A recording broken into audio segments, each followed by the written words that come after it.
Hi friends, welcome to my channel.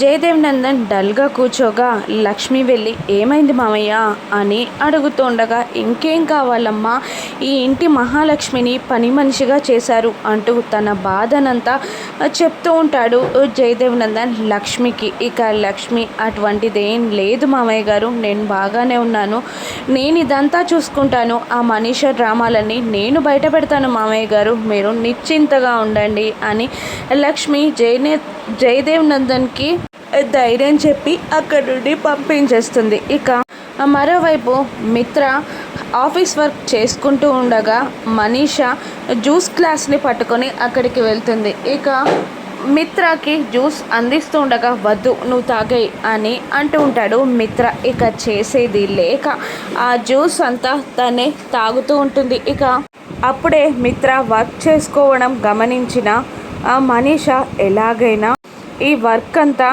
సరియుకి పంపించాలి అని అనుకుంటూ మొబైల్ తీసుకొని వీడియో తీయబోతూ ఉండగా జ్యూస్ తాగడం వల్ల కడుపులో తిప్పినట్టు అవుతుంది. దాంతో మొబైల్ని పక్కన పెట్టేసి నోటికి చెయ్యిని అడ్డుగా పెట్టుకొని వాష్రూమ్లోకి పరిగెడుతుంది. ఇక అలా మనీషా పరిగెత్తడంతో మిత్ర కంగారుగా ఏమైంది మనీషా అని అడుగుతూ ఉంటాడు. ఇక ఏం కాలేదు మిత్ర, నా వల్ల నీ వర్క్ డిస్టర్బ్ అవుతుంది కదా, నువ్వు వర్క్ చూసుకో మిత్ర, నేను వెళ్ళిపోతున్నాను అంటూ బయటికి పరుగులు తీస్తూ ఉంటుంది. అప్పటికే 2-3 సార్లు వామిటింగ్ చేసుకుంటుంది మనీషా. ఇక గది బయట దేవయ్య అని సంతోషంగా పాట పాడుతూ నిలబడి ఉంటుంది. ఈరోజు రాత్రి మిత్ర మనీషా ఒక్కటవ్వబోతున్నారు అని సంతోషంగా పాట పాడుతున్న దేవయానికి నీరసంగా ముఖం వేలాడేసుకొని మనీషా ఎదురుపడుతుంది. ఏమైంది అని దేవయాని అడుగుతుండగా మళ్ళీ వామిటింగ్ రావడంతో నోటికి చెయ్యిని అడ్డు పెట్టుకొని దేవయాని మీదికి వెళ్ళబోతుండగా చిచి వెళ్ళు అని కసురుతుంది దేవయాని. ఇక దాంతో తను మళ్ళీ కిందకి హాల్లోకి వచ్చి వామిటింగ్ చేసుకుంటూ ఉంటుంది. ఏమైంది అని మళ్ళీ దేవయాని విసుగ్గా అడుగుతూ ఉండగా మనీషా వామిటింగ్ చేసుకుంటూ ఉంటుంది.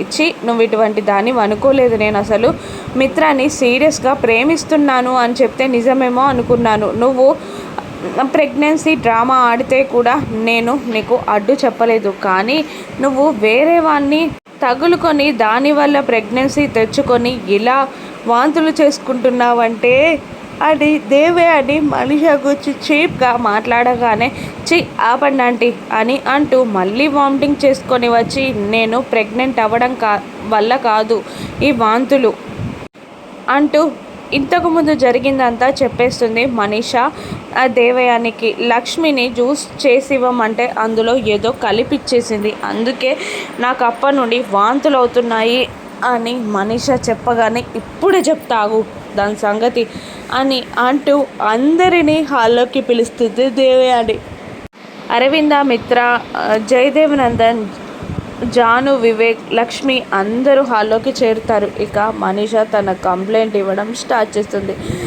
అత్తయ్య, లక్ష్మిని జ్యూస్ చేసి ఇవ్వమంటే జ్యూస్లో ఏదో కలిపి ఇచ్చేసింది, అప్పటి నుండి నాకు వాంతులు అవుతున్నాయి అని అంటూ ఉంటుంది. మనీషా జ్యూస్లో ఏదో కలిపి నా కడుపులో ఉన్న బిడ్డని చంపాలని చూస్తుంది, నన్ను మీరే కాపాడాలి అని మనీషా అంటూ ఉండగా అరవింద కోపంగా చూస్తూ ఉంటుంది లక్ష్మిని. అయ్యో అత్తయ్య గారు, నేను అటువంటి పని ఎప్పుడైనా చేస్తానా, నా పైన నమ్మకం లేదా, నేను అంత నీచంగా కనబడుతున్నానా, నేను జ్యూస్లో ఏది కలిపి ఇవ్వలేదు, తన ముందే జ్యూస్ ప్రిపేర్ చేశాను, అడగండి అని లక్ష్మి కూడా అంటూ ఉంటుంది.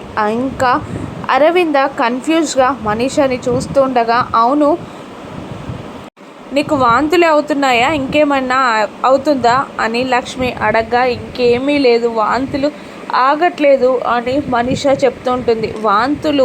వాంతులు వేటి వల్ల అవుతాయి, వేవిళ్ళ వల్ల వాంతులు అవుతాయి, నువ్వు ప్రెగ్నెంట్ కదా అందుకే వాంతులు అవుతున్నాయి, దానికే నాపై ఇలా చాడీలు చెప్పడం ఎందుకు అని లక్ష్మి మాట మారుస్తుంది. ఇక దాంతో లేదు, ఇవి ఆ వాంతులు కావు, అని అనేస్తుంది మనీష. అంటే ఇవి ఆ వాంతులు కావు అంటే నువ్వు ప్రెగ్నెంట్వి కాదా అని మనీషాని ఇరికిస్తుంది లక్ష్మి. అలా కాదు, నాకు మార్నింగ్ నుండి వాంతులు అవ్వట్లేదు, నువ్వు ఇచ్చిన జ్యూస్ తాగినప్పటి నుండే వాంతులు అవుతున్నాయి, ఇవి ఆ వాంతులు కావు అని మళ్ళీ మనీష బుకాయిస్తూ ఉండగా, లేదు లేదు అవే వాంతులు, వేవిళ్ళ వల్ల వాంతులు ఎందుకు రావు అని జయదేవ్ నందన్ లక్ష్మి ఒకేసారి అంటూ ఉంటారు. ఇక మెజారిటీ పీపుల్ లక్ష్మి వైపు మాట్లాడడంతో అరవింద కూడా అవును మనీష, ఇవి వేవిళ్ళ వాంతులే, నువ్వు వెళ్ళి రెస్ట్ తీసుకో, హాస్పిటల్కైనా వెళ్దాం అని అంటూ ఉంటుంది అరవింద. అమ్మో, హాస్పిటల్ అంటే మళ్ళీ నాటకం బయట పడిపోతుందేమో అని వద్దంటే పర్లేదు అని వెళ్ళి సోఫాలో కూర్చుంటుంది. ఇక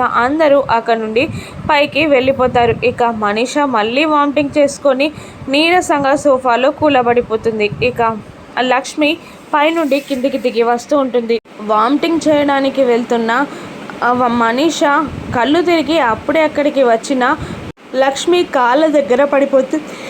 ఇక మనీష లక్ష్మిని పైకి లేపి, ఎలా ఉంది షాక్ ట్రీట్మెంట్, ఈ లక్ష్మి అంటే ఏంటో తెలిసిందా, లేదంటే నా భర్త దగ్గరికి నువ్వు వెళ్ళాలని చూస్తావా, నా భర్త దగ్గరికి వెళ్తే నేను ఊరుకుంటాననుకుంటున్నావా అని స్వీట్గా వార్నింగ్ ఇస్తూ ఉంటుంది ఆ లక్ష్మి మనీషాకి. ఇంకా మనీష కళ్ళు పెద్దవిగా చేసి లక్ష్మిని చూస్తూ ఉండగా, అసలు మా ఆయన అంటే ఇష్టం అంటావు కదా నువ్వు, అసలు ఇష్టం అన్న ప్రేమ అన్న ముచ్చట ఎక్కడుంది నీకు, అసలు ఆయన ఇష్టాలు కూడా నీకు తెలియదు, అసలు ఏ రకం జ్యూస్ తాగుతారో ఆయన అన్న విషయం కూడా నీకు తెలియదు, నువ్వు తీసుకెళ్ళిన జ్యూస్ ఆయన తాగరు, అందుకే నువ్వు తీసుకెళ్ళిన జ్యూస్లో చక్కగా వంట రూమ్లో ఉన్న వినిగర్ కలిపి ఇచ్చేసా, అప్పుడే నీకు స్టార్ట్ అయ్యాయి వాంతులు. ఇక ఇది శాంపిల్ మాత్రమే, నువ్వు ఇలాగే కంటిన్యూ చేయాలి అనుకుంటే మాత్రం నేను ఖచ్చితంగా ఇంతకు 1000 నీకు చుక్కలు నరకం చూపించి తీరుతా.